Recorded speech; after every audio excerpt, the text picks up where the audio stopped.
There's this new culture on TikTok that's going around of women saying that men aren't lonely enough, and this is exceptionally dangerous for women. Well, it's very true that men are not lonely enough because technically it's always been true. When you consider the types of relationships that exist and the way so many men are allowed to treat the woman in their lives, and she goes absolutely nowhere and continues to be a great woman to him, yeah, men overall are not lonely enough because it makes no sense that a relationship or sex is even possible for a good portion of us. Now, that part of it being exceptionally dangerous for women is also nothing new. Women have not been safe for as long as we can count back in history when it comes to men. It's not even that long ago that it barely became illegal for you to beat your wife. 99% of the time anything happens to a woman, the first thing most people want to know is what did she do wrong, even in scenarios where it's not possible for her to have done something wrong. As sad as this sounds, unfortunately, today is probably about the safest it has ever been for women. Do you know what happens when men get lonely?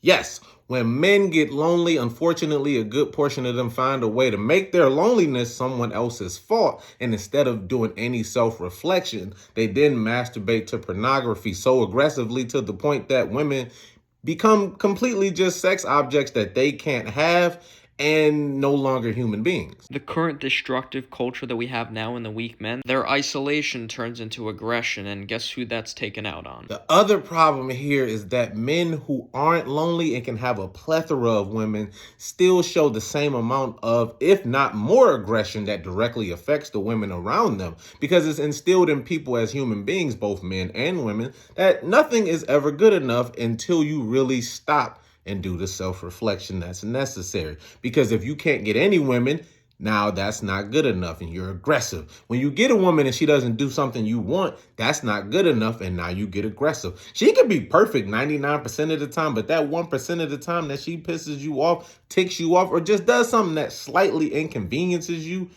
will call you to continuously be aggressive again until the self-reflection and the work on yourself is done. So, as a woman, before you promote men aren't lonely enough, be very careful because the consequences may be coming for you. My guy, the consequences have existed since the beginning of time. Unfortunately, they don't seem to be going anywhere. As much as they've lessened over time, over however many centuries or millenniums we have lived on this planet, the consequences have been there. And for my lack of faith in humanity and human beings as a whole, I highly doubt that they're going anywhere. The idea of women saying that men aren't lonely enough will hopefully lead some of them to not have such pitifully low standards that they are saving and keeping themselves amongst the worst quality of men that they can find. The sentiment itself is undeniably true.